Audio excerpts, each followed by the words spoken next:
I'd like to introduce you to the 1860 President, Abraham Lincoln.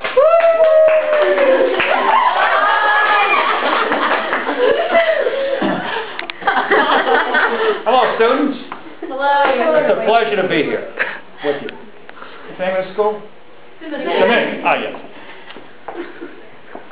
Well, I was asked by Mr. Cusi. Where is Mr. Cusi, by the way? He left. Wait, where's the fire? You know, he's protecting the wrong. He might be in the cafeteria eating a muffin. Good idea. He's One of those protecting muffins. the wrong. Anyway, we'll get back to him later.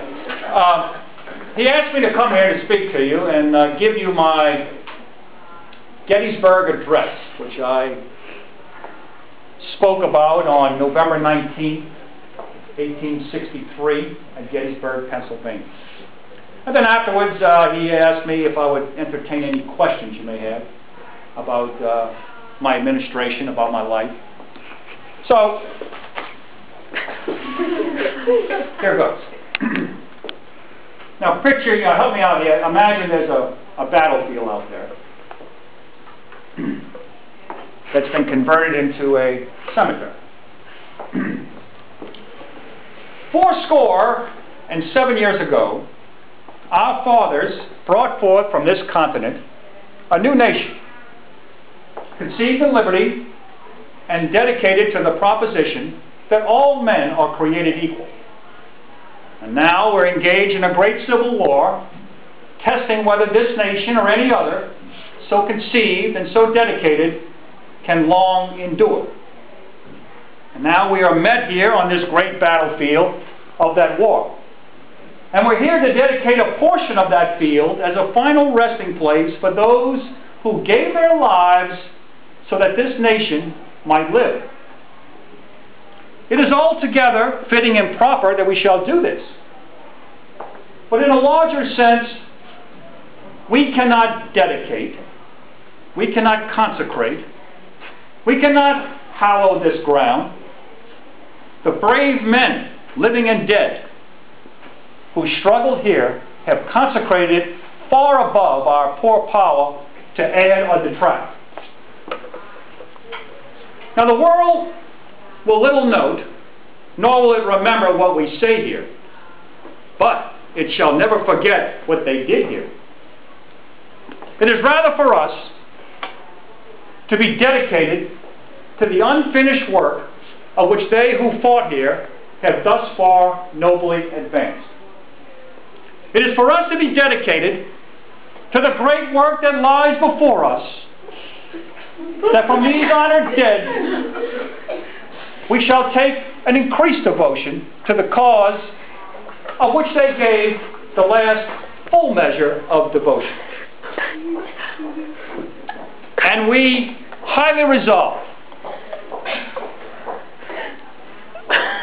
that these honored dead shall not have died in vain, and that this nation, under God, shall have a new birth of freedom, and that government of the people, by the people, for the people, shall not perish from the earth. Thank you.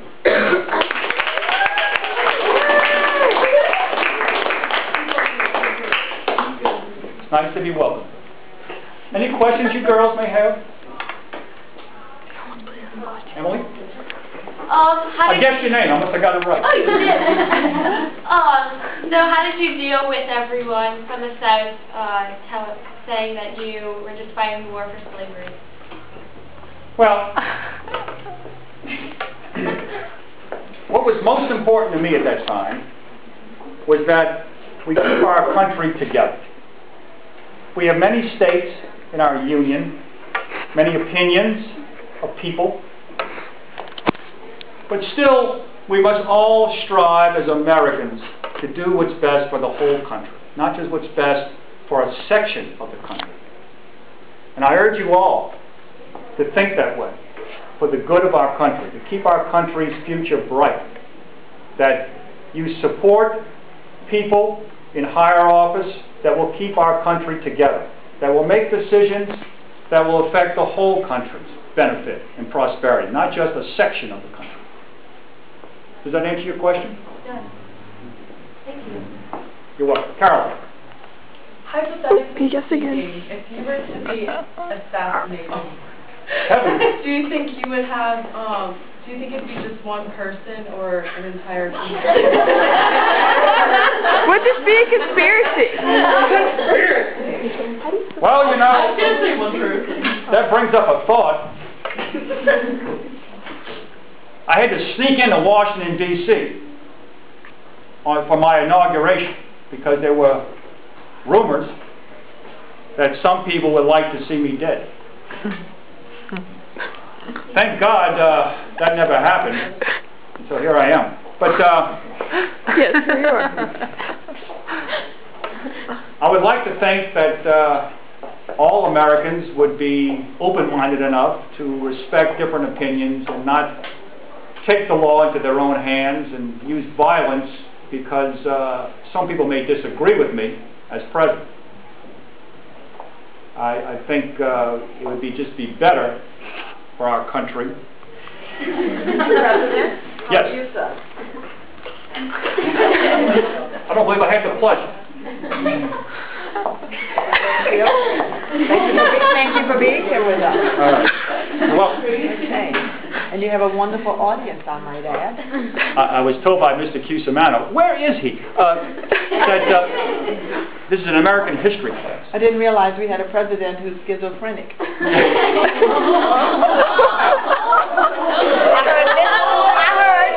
heard Mr. Cusimano, and then I heard Mr. President, so I'm just trying to get into these roles that we have here. Okay. Actually, I'm not schizophrenic. I'm Protestant.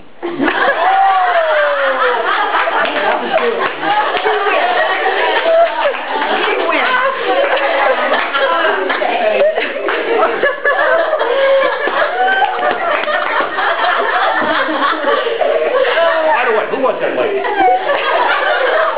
Does she work here? Yeah, just kind of. Every once in a while. You gotta get back to on. I didn't win your class. I'm so sorry. I apologize. If you see Mr. Cusimano in the hall, just tell him I'm almost finished. Shall I send him back in? Yes, sure. If you have me sit. Yes, Mr. President. Any other questions before I have to go? Doc. Yes. How does it feel to be on the penny? I answered that question this morning. Cheap. But keep your pennies. If you keep enough of them, you'll add up to dollars. How intellectual. Be thrifty with your money. I guess you could just say that penny equals one, so you number one. Yeah. Look at that. Well, that's a nice thought, Emily, isn't it? Yes. I remember you. But, you know, I have a high regard for other men who have led our country. Of course, George Washington, our first president, deserves a lot of respect and admiration for his bravery in leading our country during the American Revolution. And there have been others who have distinguished themselves as strong leaders, and like a Thomas Jefferson, John Adams, Andrew Jackson certainly was a strong leader. And hopefully I can